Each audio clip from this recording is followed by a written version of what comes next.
আর এইদিকে আমার সবজির প্রজেক্ট তো পুরো দমেই 12টা। চাল কুমড়ো গাছগুলো একেবারেই নষ্ট হয়ে গেছে। এইদিকে কুমড়ো গাছগুলো একদম মাটির সাথে মিশে গেছে।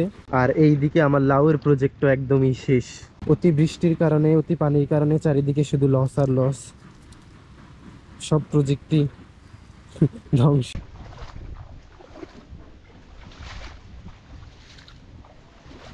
আসসালামু আলাইকুম। মিজি এগ্রোতে আপনাদের সবাইকে স্বাগতম। আপনাদের সবার সুস্থতা ও মঙ্গল কামনা করি। দেখতেই পাচ্ছেন চারিদিকে শুধু পানি আর পানি। ভারতের উপহার দেওয়া পানি, বৃষ্টির পানি। হচ্ছে ভারী বৃষ্টিপাত, বাড়ছে পানি, কমার যেন নাম নেই তার।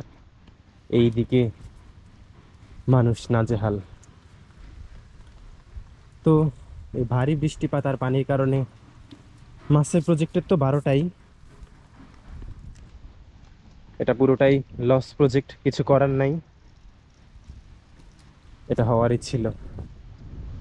বৃষ্টির পানি বাড়ার সাথে সাথে মাছও এইদিক ওইদিক চলে গেছে, কেননা চারিদিকেই পানি, কিছু করার নেই। এইদিকে মাছের জন্য কিছু খাবার নিয়ে আসলাম, দেখি কিছু খাবার দিয়ে রাখি, যদি কিছু মাছ থেকে যায় খাবারের জন্য। তাছাড়া আর কিছু করার নেই। এইটুকু প্রচেষ্টা না করলে পরে আফসোস করব যে আমি কোনো প্রচেষ্টাই করিনি।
আর এইদিকে কলার প্রজেক্টকে 12টা বাজানোর হাত থেকে বাঁচানোর জন্য কোনো রকম পূর্ব প্রস্তুতি বা পূর্ব পরিচর্যা ছাড়াই কলা গাছগুলো লাগিয়ে দেই। কে জানে এখন না আবার কলার প্রজেক্টের 12টা বেজে যায়, কেননা পরিচর্যা ছাড়া কোনো কিছুই হয় না।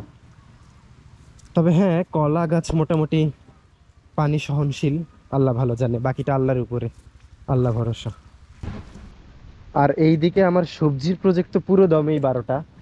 এখানে চাল কুমড়ো গাছগুলো একেবারেই নষ্ট হয়ে গেছে। এইদিকে কুমড়ো গাছগুলো একদম মাটির সাথে মিশে গেছে। আর এইদিকে আমার লাউয়ের প্রজেক্টও একদমই শেষ, নষ্ট প্রায় একেবারেই। আসলে টোটাল কথা হচ্ছে কোনো কিছুই অতি ভালো না। ওই যে বলে না, অতি ভালো ভালো না।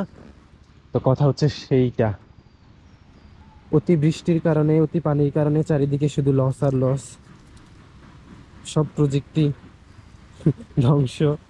মাছ বলুন, সবজি বলুন, মানুষের ফসল বলুন, সবই প্রায় লসের মুখে।